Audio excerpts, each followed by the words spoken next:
This is the podcast for Chapter 7, Segment 2. And at the end of the first podcast, I went over this slide, which is the introduction to Step 2, which is the targeting step of segmentation, targeting, and positioning. The criteria that marketers use to evaluate the attractiveness of market segments include the following.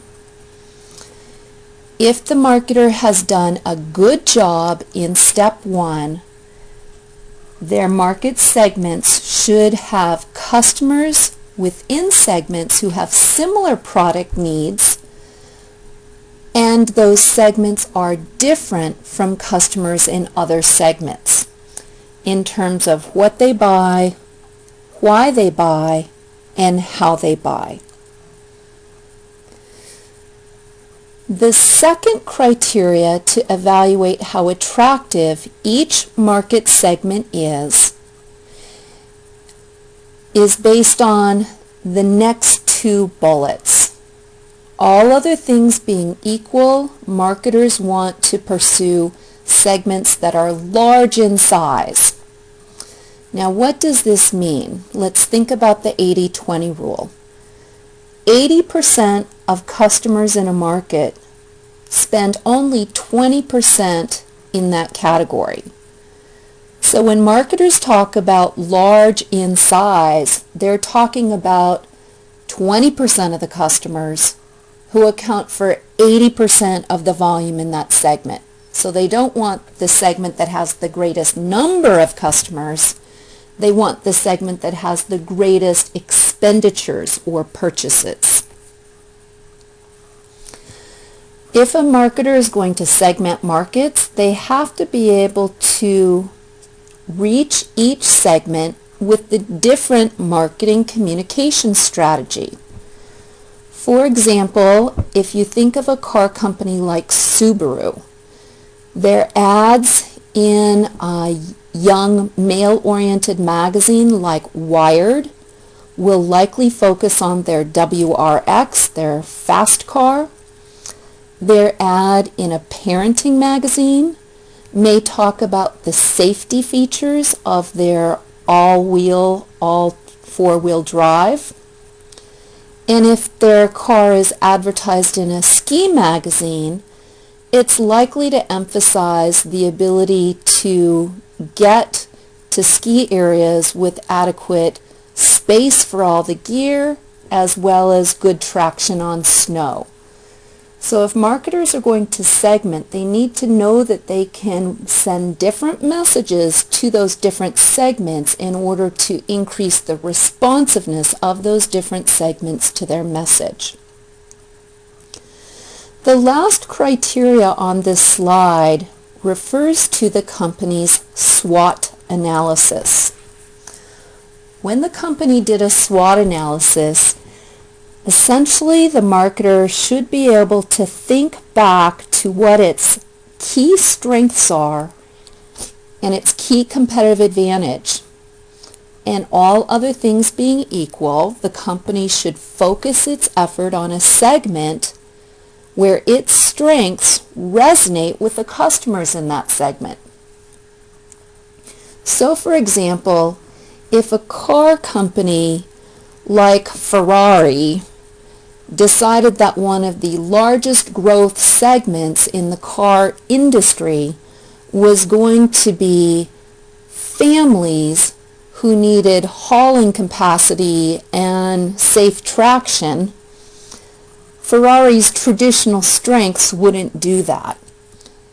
Now, companies, we could go through Starbucks going into tea, we could go through McDonald's trying to serve healthier foods. There are lots of examples of companies who target customers that the market segment they're going after is outside of their skill set. And this makes that choice of segment very risky for that company. Now, two other criteria that marketers should consider in their evaluation of segment attractiveness are whether or not a specific market segment is growing rapidly, growing a little bit, flat growth, or even negative growth. Think back to our Boston Consulting Group portfolio matrix, where market growth rates essentially differentiated between stars and cash cows and between question marks and dogs. Segments that are growing fast generally are more attractive because a rising tide floats all boats, and companies don't have to work as hard to steal customers from competitors if the market is growing. In addition, marketers need to think carefully about how much competition there already is in a market segment. All other things being equal, a marketer should try to pursue segments that don't have intense competition. This is one reason, for example, when the CRM software company Salesforce.com started, the leader in that industry was Siebel Systems.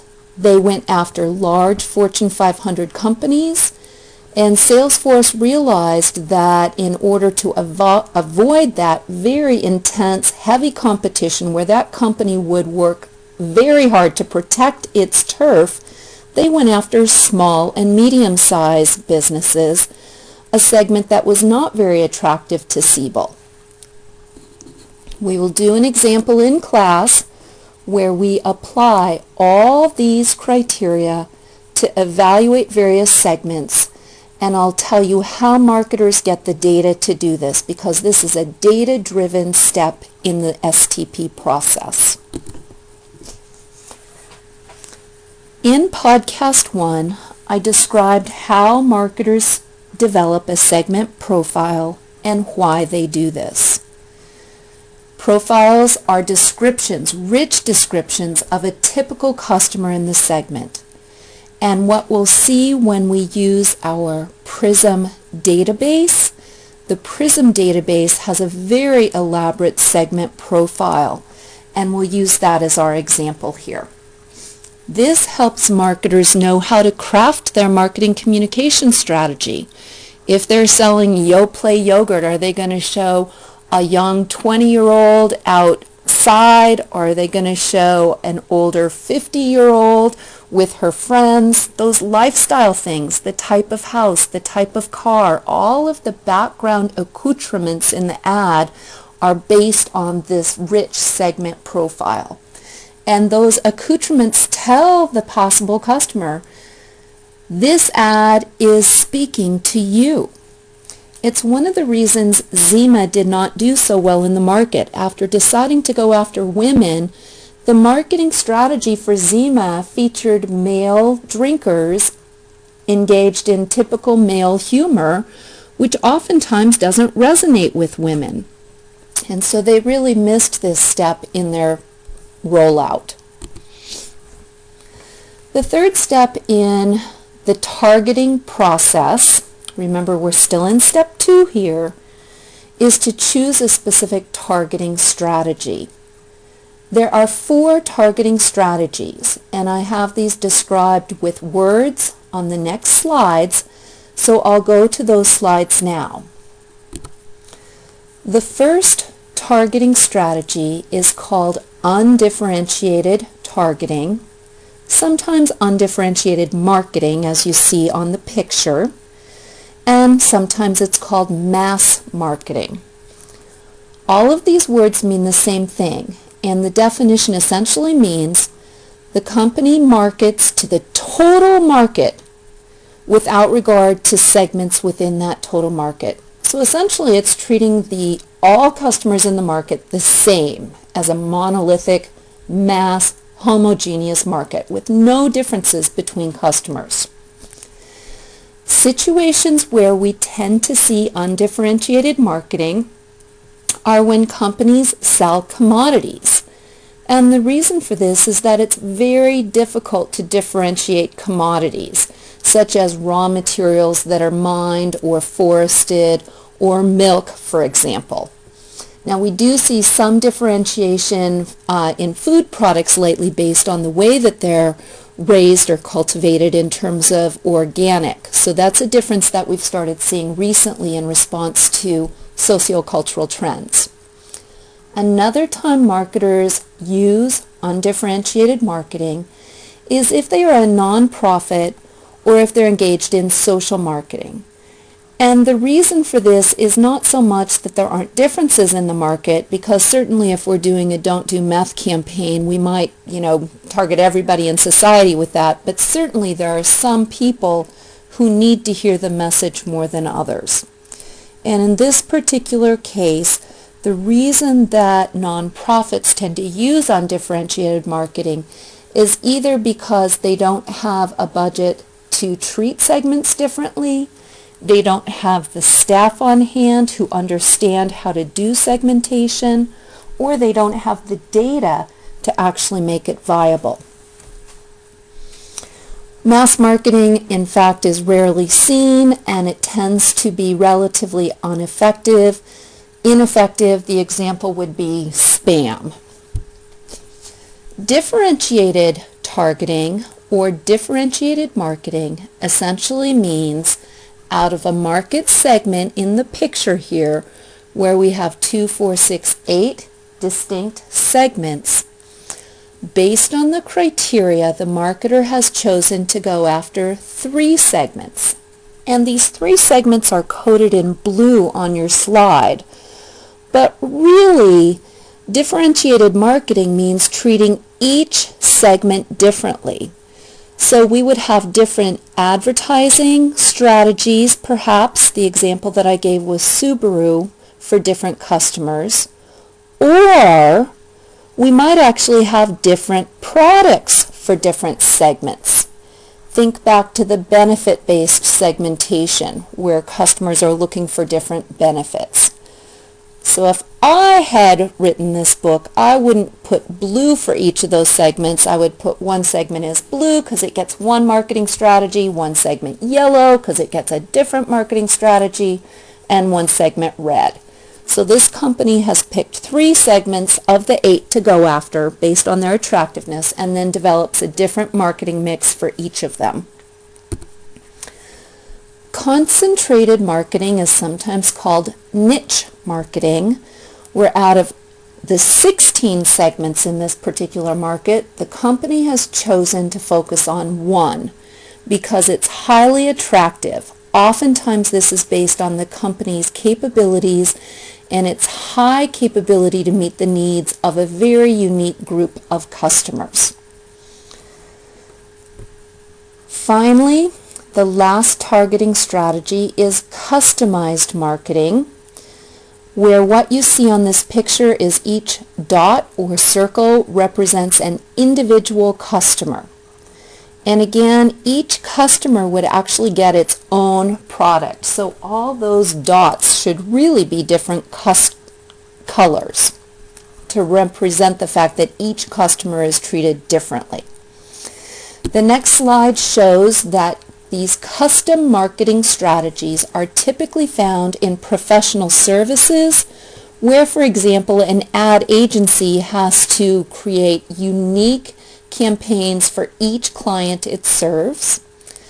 And sometimes we actually see this phrase mass customization used, which when you think of that, that's an oxymoron. How do you customize something at the mass level? A common example here is that by using technology, a company can allow an individual to custom order a product that is then made in a very mass production orientation.